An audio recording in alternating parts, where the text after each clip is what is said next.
This is Let's Talk Business with your hosts, Marc Ebinger and Heather Boehme. Now, here's Marc.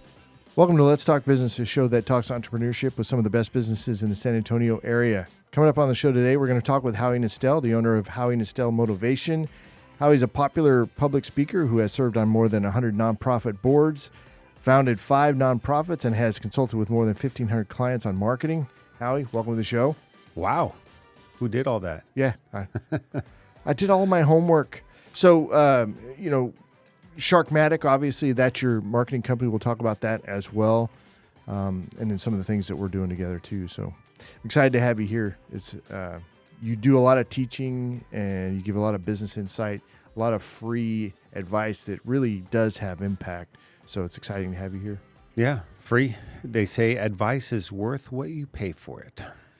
So if you pay nothing, it's worth nothing. But it's more of a conversation, right? And if we can learn from each other, love it. Well, it's certainly worth nothing if people don't take action on it. Oh, yeah, that's a biggie right there. A lot of people get the T-shirt or the bumper sticker. They just don't do the actual work.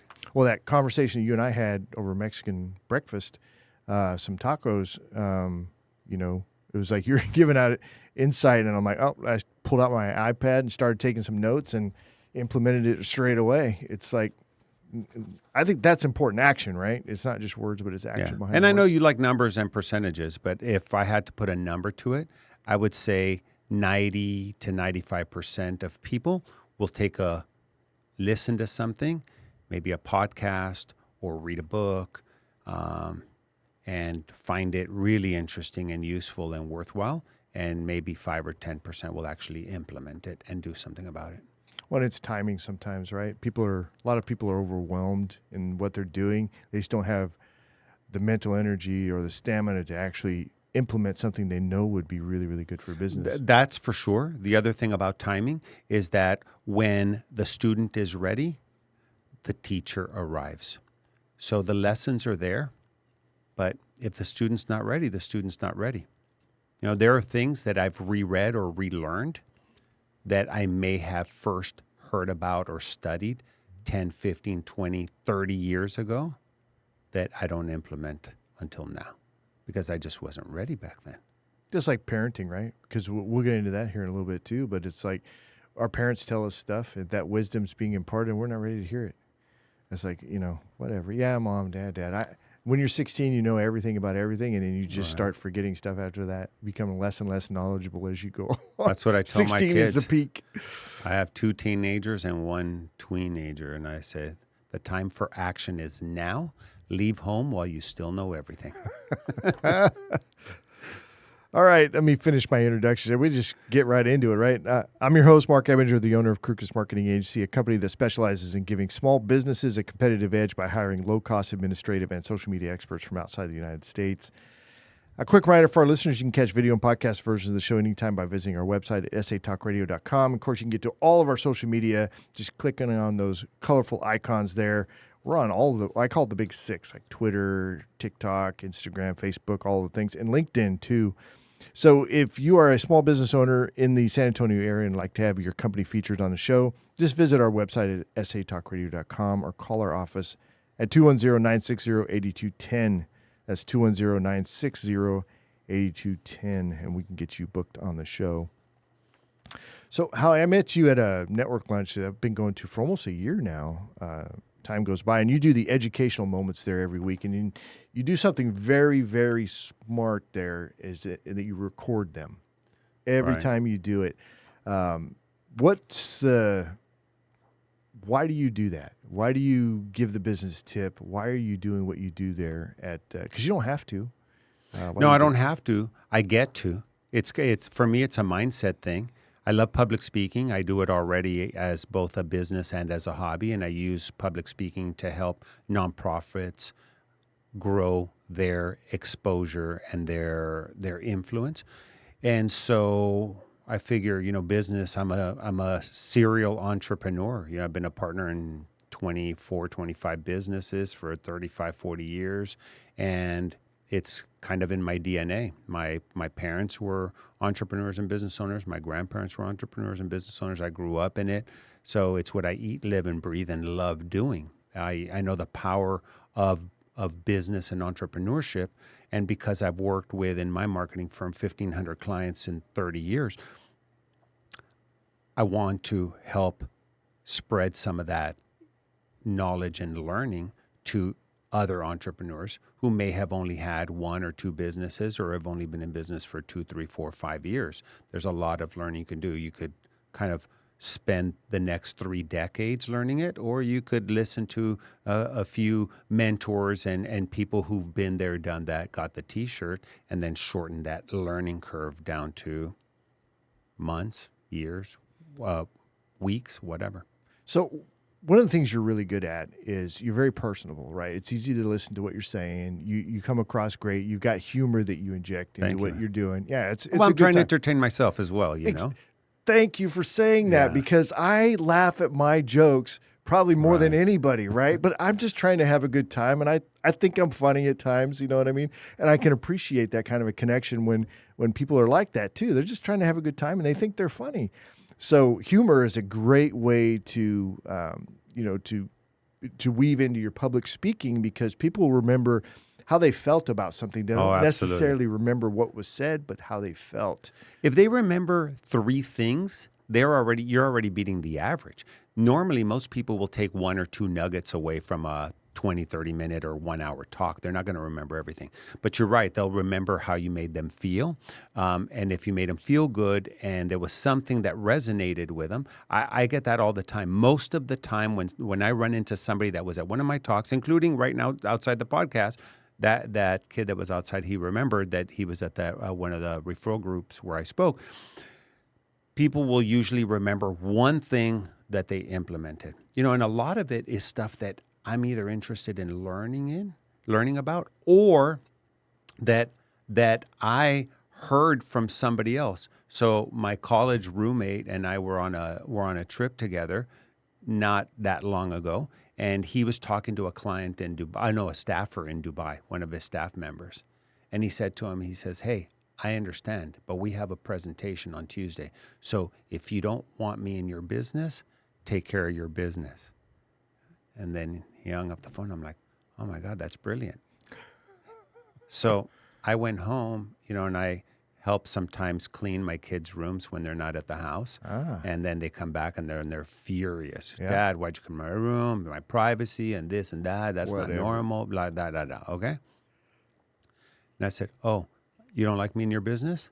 Then take care of your business." I'm going to totally steal that. Yeah. So then I turned it into a talk. And so now I have entrepreneurs 6 months or a year later tell me that I still use that. I use that in my business all the time. So then I did it at my agency as well. And my team, they're like, yeah, they get it. It's a simple concept, right? Nobody wants to be micromanaged. But if you're not taking care of your business, somebody's going to have to step in. Because, for example, in marketing, in my business, I want to make sure that my clients know that we're reliable and we're going to take care of stuff. So if I have a staff member that's not living up to the expectation and not fulfilling our duties, then I'm going to step into his business. And he's not going to like it, or she's not going to like it. And if they don't like it, one way to ensure that I don't get into their business is by taking care of their business. Make sure you do what you're supposed to do. So that's how I kind of come up with these topics. And I thought I was going to run out. I've been doing these for a couple of years now, at least one a week there. And then sometimes I'll do another 1 or 2 talks a week. So, it's 3 times 365. You're talking about maybe 500-600 topics a year. Well, and it's a lot of content, because you videotape it, right? I mean, if you're going to be there, why not get it? And then I know you get it out on social media, which is great. I'm actually got an opportunity coming up to do that with a B&I group that I'm in, where they're going to be looking for a business, like a tip, insight kind of a thing there. Just follow howienestel.com and go steal all my stuff. Yeah, that's a R&D, rip off and duplicate, That's right.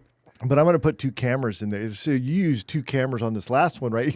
We're putting that phone up in the whatever. We had 3 cameras. Oh, Carlos used his iPad also. Oh, did he? We didn't use his footage. Oh, okay. Yeah, don't tell him. It wasn't that good. That hurt his feelings. No, I put one in a lantern. Yeah. And then I had another one on a tripod. And we do it kind of in a crude way, but the audio's good because I have a nice mic. I run a hardwire mic to me, and I stand there and do it. But And the reason I came up with the idea of a second camera, those talks don't really require I think I high actually budget. brought that up. Yeah, high budget with bringing a videographer and all that stuff. This is kind of like a little personal thing that I do. And it looks great. Yeah. So, but the reason I did that second camera pointing towards the audience is because I had people saying, so, hey, we see your talks every Wednesday. What do you do? Just put in like applause tracks or what? Yep. Or do you do that in an empty room? I go, no, I actually speak in front of 35 or 40 entrepreneurs every week. They're like, really? I'm like, how come they never come out on camera? So when I was planning to do this, it should be starting up like in October. But I'm like, I'm going to have 2 cameras in there just for that reason, because you want a camera on me, but then a camera that shows me and then shows the audience. So it's validation that I'm actually not talking to a blank wall or something. Well, like that. also make sure that whoever edits your stuff doesn't edit people like eating or not paying attention or on the phone, because then that's distracting too. Because we have extra footage, and I'm watching. I'm not going to say any names because they're all watch your podcast and you're going to know, but they're sitting there like texting, not paying attention, eating stuff in their face, or the way the tables are set up. Sometimes the people on one end, their backs are towards me. And so it's very hard to turn around, you know? Yeah, I got you. Yeah, God forbid you should ask people to turn around to pay attention to a 2-minute talk. Right. Wow. So public speaking, how did you get started with public speaking? What was the catalyst there? I'm a talker. I like to talk. Never really had a problem getting up and speaking in front of people. Anytime one of our friends was getting married or dying, somehow I got elected to go up and speak. And I liked it. I was like, wow, this is pretty cool. Mm-hmm. Well, do you feed off the applause in the room? Does it energize you, or do you feel yourself drained at the end of it? I have to have an engaged audience for me to enjoy it. Yeah, me too. If they're not engaged, it's awkward. It's awkward, and I blame myself. I saw a musical act, and I would mention the name. I think they're called Lone Star. They have a bunch of top 10 hits in country music. And I don't listen to a lot of country western music, but they did a gala, and they did a gala for kids with disabilities, and they normally charge like $150,000, but because they were already touring through here and they're friends with the founder of this nonprofit called the Miracle League of San Antonio, they agreed to do it for a fraction of what they normally charge, because it was for a good cause, right? Mm-hmm. So there were 600 people in the room. But people were drinking and eating, and these guys were playing, and they played like some well-known hits. And so the lead singer stopped after one of the songs. He goes, "Excuse me, folks, I know y'all are having a good time and everything, but the dance floor is empty. Normally we're playing gigs with 20, 30,000 people in the audience. Here there's 600. You have us all evening. And we want to have a good time too. So we'd like to see some of you come up and dance, maybe sing along with us or whatever." So kind of woke up the audience. Did it work? It worked. Okay, good. It worked. Well, I guess that's the power of asking for what you want too. Right. You know what I mean? Rather than just assuming somebody knows. Yeah, but as a speaker, it's a little tough to. I've done it, but I don't do it in a way that's disrespectful. Right. But I do start to walk towards the people that maybe there's a little side conversation going in the middle of when I talk, and I'll just go over. Oh, and so you're chat looking with to correct or I'll point something out if I know somebody in that particular area, and I'll say, for example, my friend Marc here, I know you have a podcast, and all of a sudden I got your attention and I got everybody else's attention around you. Yep, that works very, very well. You could definitely. And by the way, other groups also, they're like, I don't want them to do that to me, so I better pay attention. Catch you off guard, right? Yeah, I did have a lady though when I spoke at the Venture X deal that said, normally I'll go to the breakfast stuff for networking, and then before the speaker starts, I usually leave because it's always boring. Oh. And she said I was kind of trapped where I was, and then you started talking and you like opened up with a joke, and then you got my attention, and then I was mesmerized the whole time. So sometimes that humor works, and it kind of locks people in. One thing I've definitely noticed about your speaking engagements that you do is that even the ones at the network lunch, right? You treat them the way that they should be treated, in that you prepare. There's a structure to your message.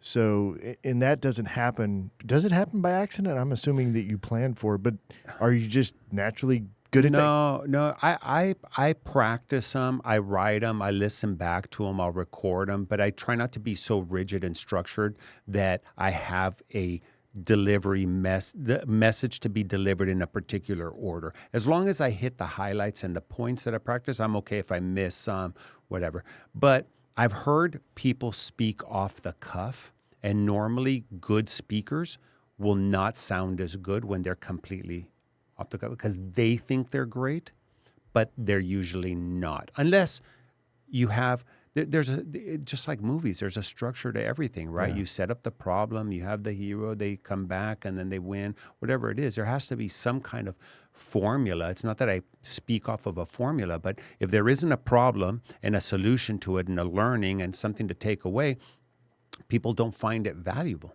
Speaking of structure and formula, I'm going to, go on a little bit of a rabbit trail here because you gave some advice on elevator speeches. So if you would just let's almost prepare this to be a soundbite for the show.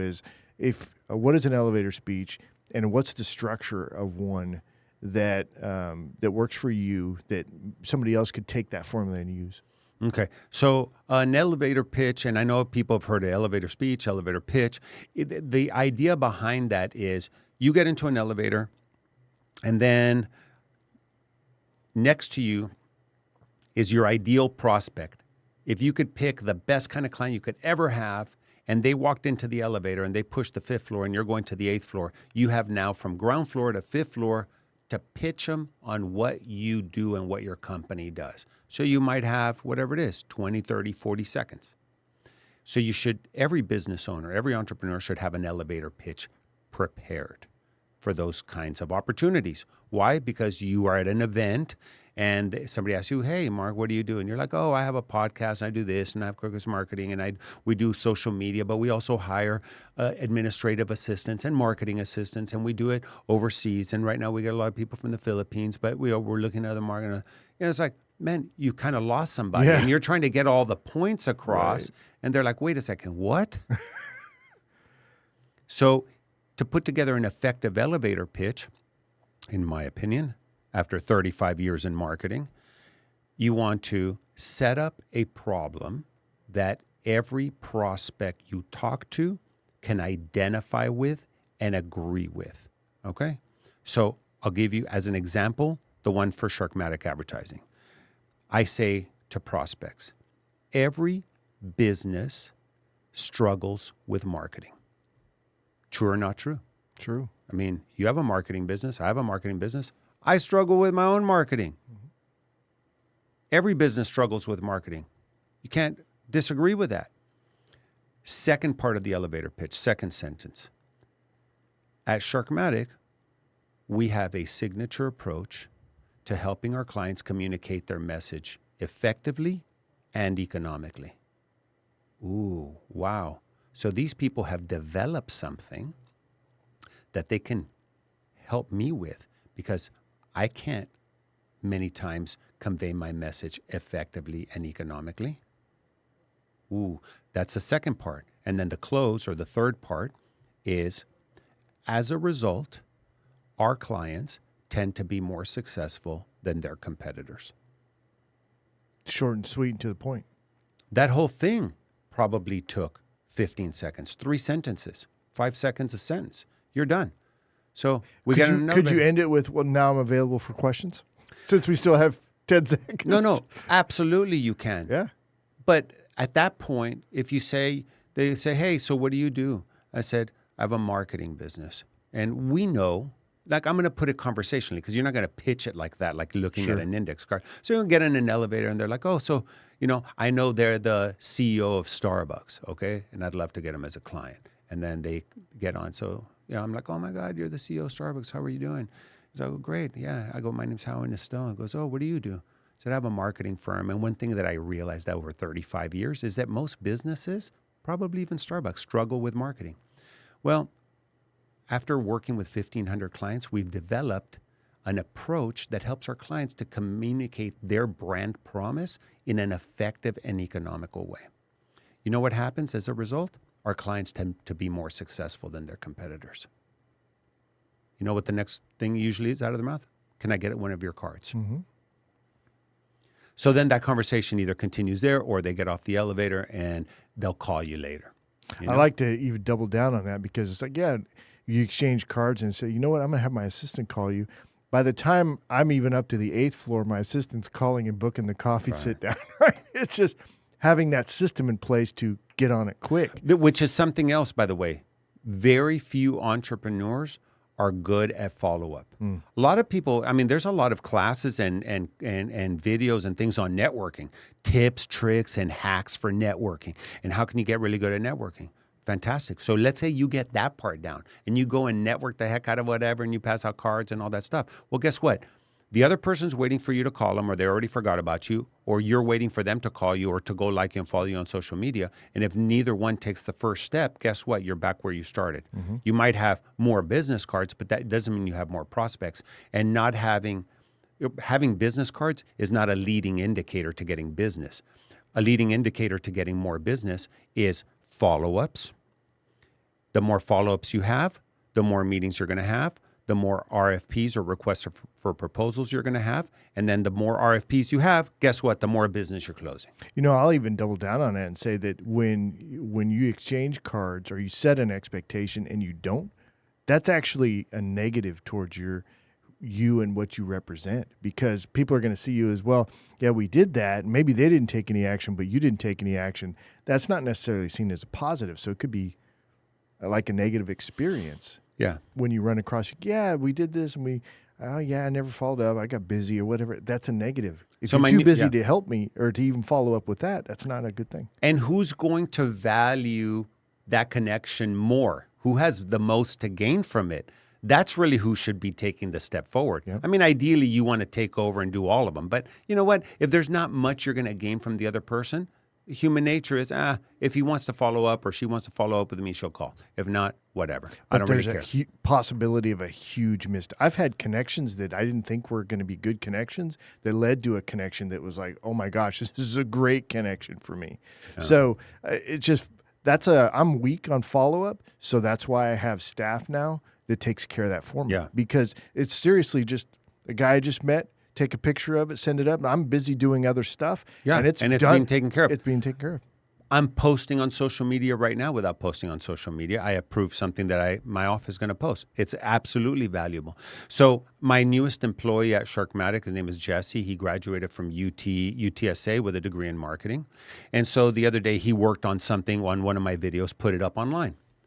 And so I said to my staff, you know, if you ever want to get paid again, you're going to go like and comment on my... No. I love it. No. I have to use that. No, hold on. I'm teasing. So I said, hey, Jesse, did you, because he's not much into social media. So I go, did you go like it or whatever? And he goes, yeah. He goes, I think I was the second one to like it. So I go and I click on his name. And then he and I are not even connected on Facebook. We're not friends on Facebook. And he's been working for me for a while, right?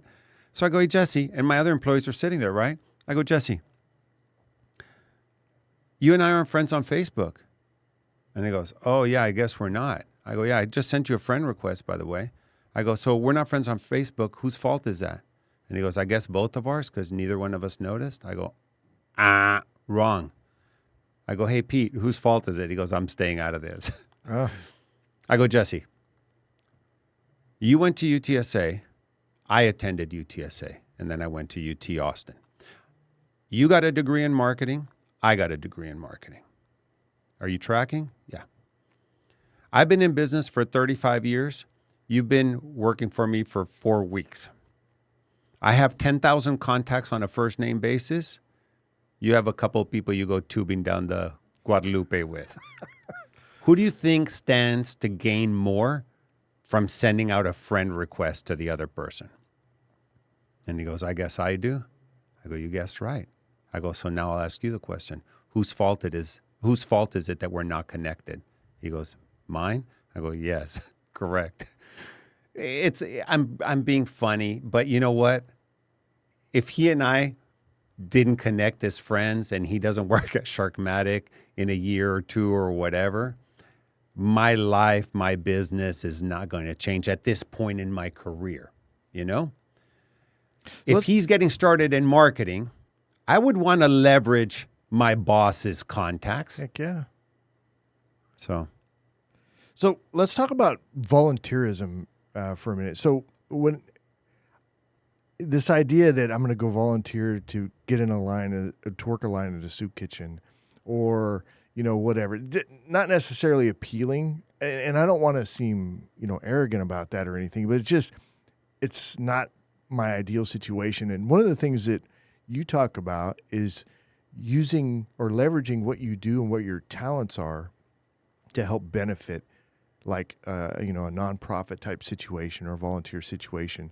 That really appealed to me. It made me feel like, I can connect in a volunteer type of situation in my way, rather than having to do it this particular way. Because I always viewed it as, okay, if I'm going to volunteer, I have to go do something I don't necessarily want to do. But you really opened my eyes up beyond that. So tell me a little bit about that. I spent a lot of years going down to volunteer, either when I worked for Procter & Gamble right out of college, or I worked for an international ad agency, and we would have volunteer day, and we'd go down to the food bank and we sort cans, or we'd go to a soup kitchen, in Cincinnati when I worked for P&G. It was okay. And then I thought, okay, I felt okay for doing that. I don't know how much of a difference it actually made. I guess they needed some bodies to, pour the soup or to go sort cans. But over the years, I found that if I can leverage what I know in marketing and connections and sales and my enthusiasm for hosting events, parties. I did a big event. I was talking to somebody about it the other day, an MTV street party down here, and we donated some of the proceeds to the food bank, and this was decades ago. Brought MTV to San Antonio. We did it on St. Mary Street. But anyway, if in some of these events where I chair a gala, we net $100,000, $200,000, $300,000, that's a bigger check than I can write. But if I could have fun, bring friends together to buy seats and tables at an event, come up with the idea, the concept for that particular gala, the theme, and then see it to fruition, and then auction off a bunch of items, and then the nonprofit nets $250,000, I got to leverage my connections. I got to leverage my expertise as a marketer and my abilities as a salesperson to go out and sell tickets and tables and sponsorships, and then help this nonprofit make a ton of money to help meet their budget, which is a lot more valuable than me going down every Friday, scooping out soup, putting it at the food bank. Super valuable, but not for what I know what to do. So now Marc Ebinger has a podcast, and you could go out and hand out QR code cards at the corner of Blanco and 410 to promote a cause and connect with 50 or 100 people and sweat, and get sunburned. Or you can get here in a podcast studio and bring the CEO or the development director of a nonprofit and get the word out to your 10, 20, 30, 40,000 viewers and views and promote them, and then give them content that then they could put out on their social media. And now they get donors, connections to people that they had no idea that this organization was here. That's leveraging the power of your expertise, your connections. You've already built the podcast. You already built a marketing business. You already built a following. Why not leverage that to help a nonprofit that might be stuck, in Bernie or whatever that nobody knows about? I love that. Because it's a pattern of thinking that I think it's good for people to hear, that they don't have to do something that they don't necessarily want to do. Use your talent in a way that actually benefits the charity even greater. Yeah, and now here, okay, we're biased in the sense that we're talking about marketing, and so there are people listening to the podcast. I'm thinking of plumbers, AC people, pest control people, that kind of stuff. They're like, oh, that's great for these people who sit around in air conditioning and talking to a microphone all day long. Well, guess what, my friends? You guys actually have something that is as valuable or more valuable than what we do. Because, for example, we did something with a nonprofit that's off of near San Antonio College called Guardian House, where we had some tours of people that we brought in, and there were people that were plumbers, pest control, et cetera, and they're in this old house. that was somewhat not run down, but I mean, it needs maintenance. These houses built in the early 1900s, 100 years ago, need a lot of maintenance.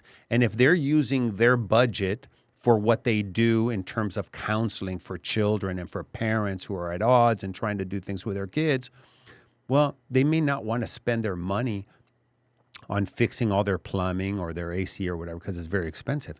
Now, if you own a plumbing company, an AC company, a pest control company, landscaping, tree trimming, and you want to donate that service and just go there for a few hours and fix some things that they might end up having to spend thousands of dollars on, and you do it for free, you're going to feel great. And you're contributing with your area of expertise. And not only that, then they get together in their board meeting and they say, you know, Tommy's Plumbing came out and they actually fixed the 2 bathrooms that were out of order for the last 6 months, and they did it pro bono. Oh, really? Yeah. And here are their business cards and whatever. Let's give them a little plaque. Let's give them a thank you. Let's invite them to our gala. See what I mean? Mm-hmm. That's another way of networking by using your expertise. And so I put people in front of that opportunity all the time. That's great.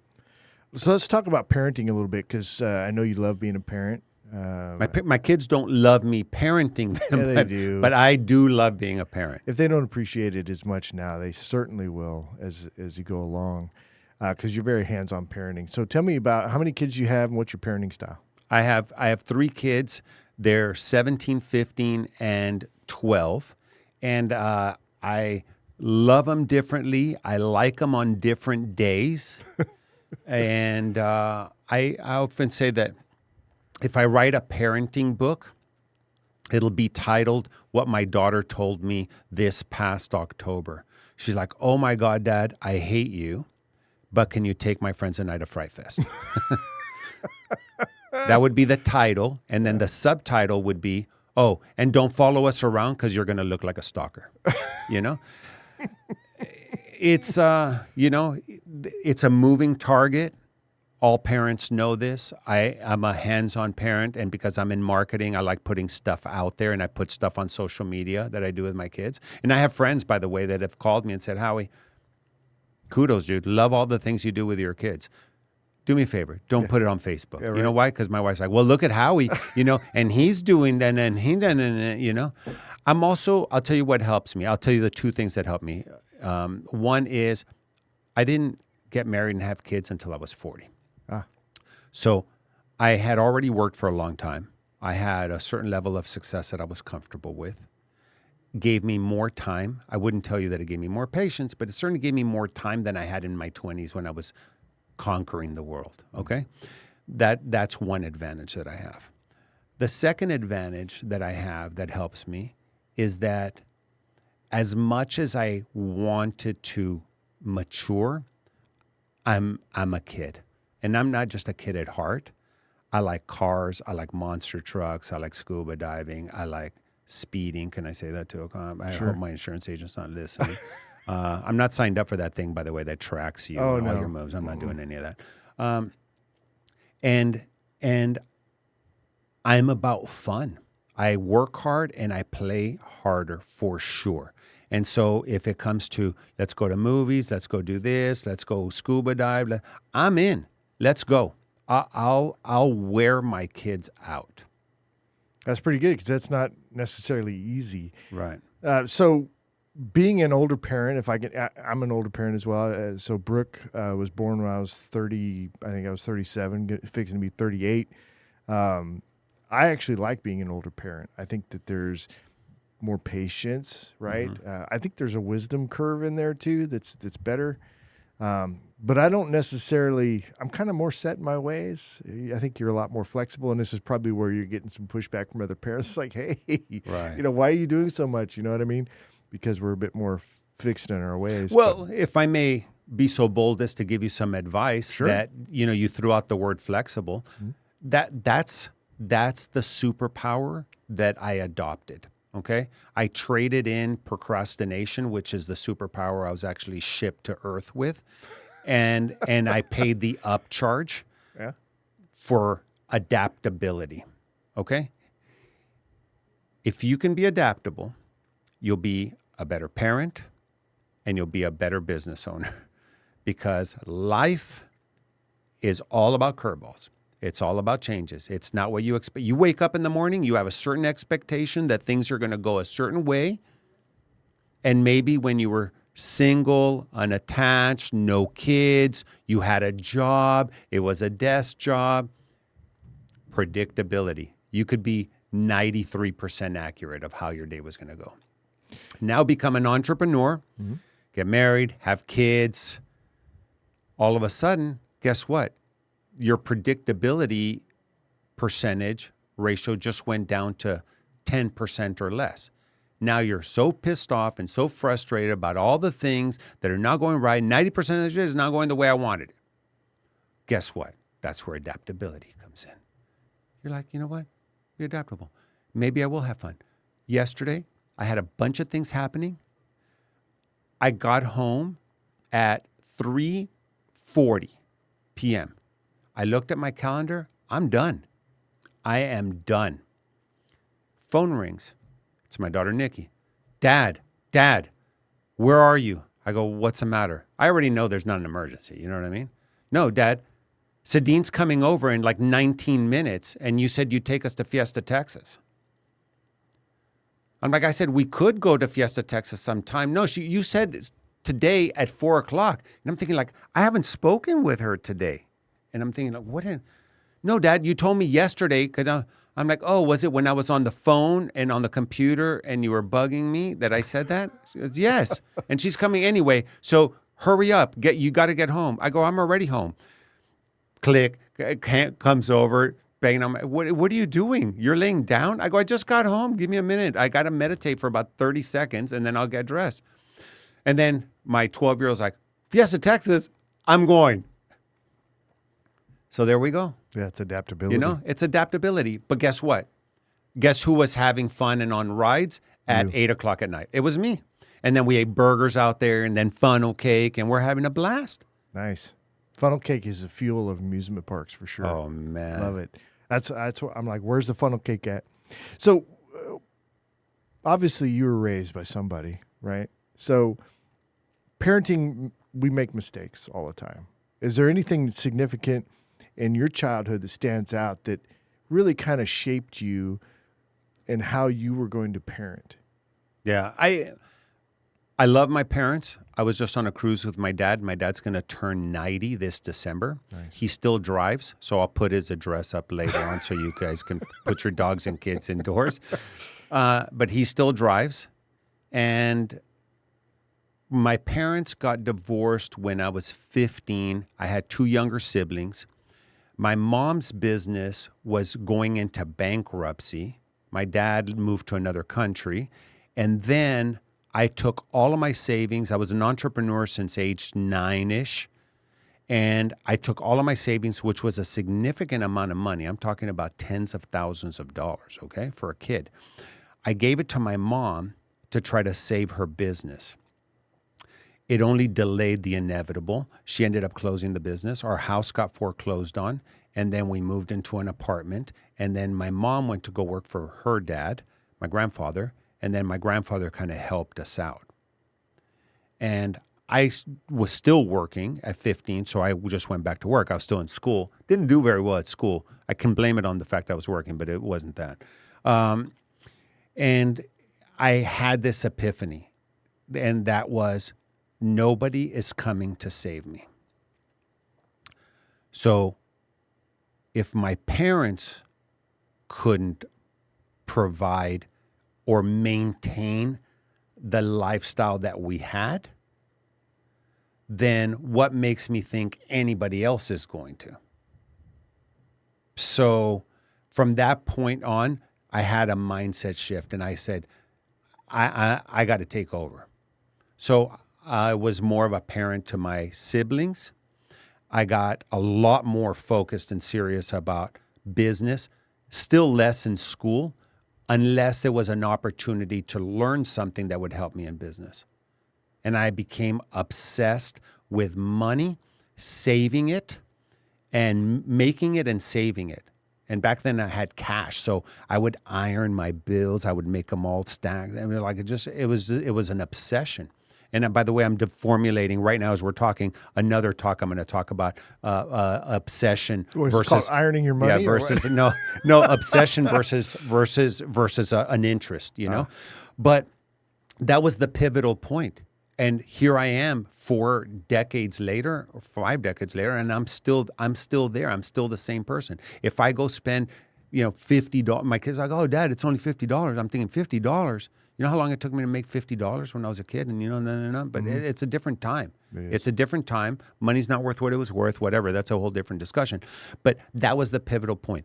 And all reactions need a catalyst. You don't just wake up one day and say, well, you know what? Screw it. I'm just going to start making a bunch of money and I'm going to be self-sufficient. No, water finds its level. If your parents are providing for you and everything's hunky-dory, you're just going to chill and relax and enjoy the ride. It's until somebody pulls that rug out from under you that you're like, oh, I don't like this feeling. So then that's when I started getting and formulating my ideas about having kids. And I had, probably 10 theories about like how I'm going to raise kids and all that. And then until I had my kids, now I have a whole different set of theories, thanks to them. But it was certainly what happened in my childhood.